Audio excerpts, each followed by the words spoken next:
Magandang araw po sa inyong lahat. Nandito tayo ngayon sa Dagupan Street, Indaya Street. Muli po, nagbalik na naman po ang informal settler dito. Dahil una po ay na-clearing na natin to. Ngayon po ay nagbalik uli siya. Kasama po natin ang chairman Aguilera.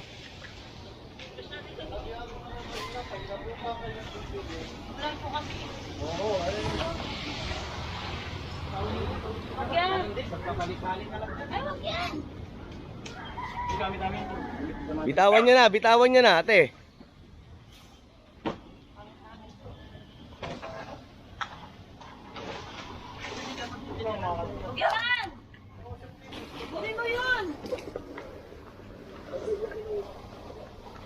Ito, pinausap na to. Ilang beses ang kinausap ni chairman. At ayaw pa rin po talagang tumugon sa pakiusap ni chairman. Ngayon po. Takot yung mga dumadaan. Ito, yung aso, kanina nandito.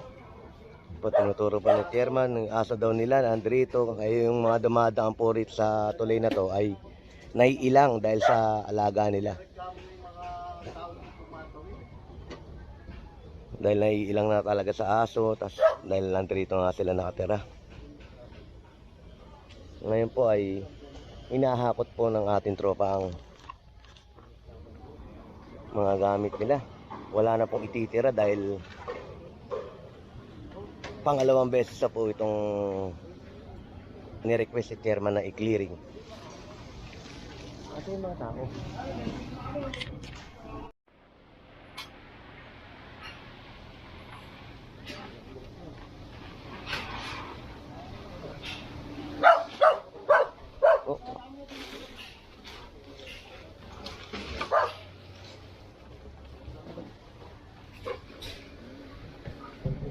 Yan ang beses lang ni-request si chairman to.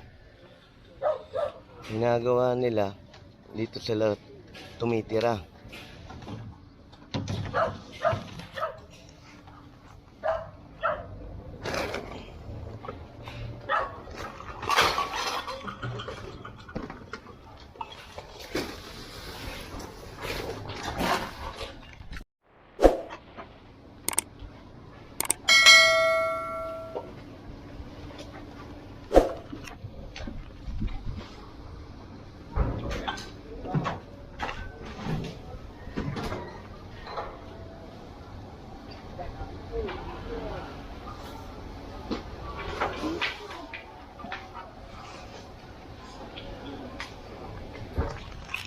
Ano ba yung project dito?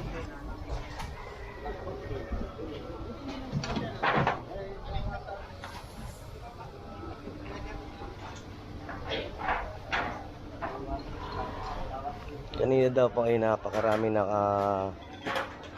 nakatambay rito, nakatira rito. Pinakausapan ni chairman na ialis na. Nagtumugon naman yung iba. Ito lang talagang isa na to ang hindi tumugon. Kaya ni-request si chairman na i-clearing to, itong tulay na to. Nad, ito na do. Nad, ito. Yung nasa tulay nakasabit to.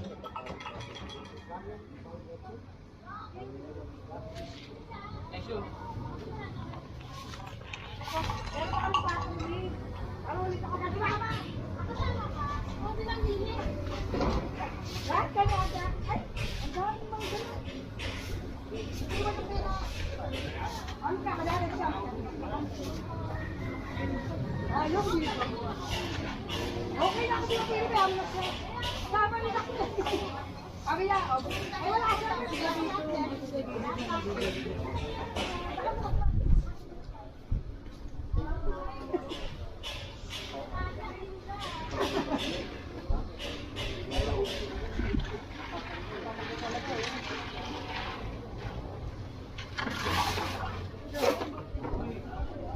Puro kalat ang iniwan ng informal sector na to.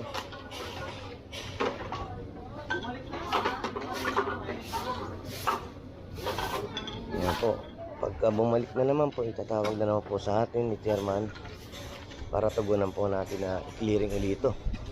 Dahil pasaway talaga to. Kapag bumalik, wala tayong pasumbali na pupunta agad tayo rito para ma-clearing ito. Ngayon po ay wala na po yung nakuha na po yung mga gamit nila. Binigyan na po siya uli ng babala na pag bumalik po siya ay pasensyahan na uli at kiklearing na uli itong area na ito. Uli po, maraming salamat po sa inyong pagsubaybay.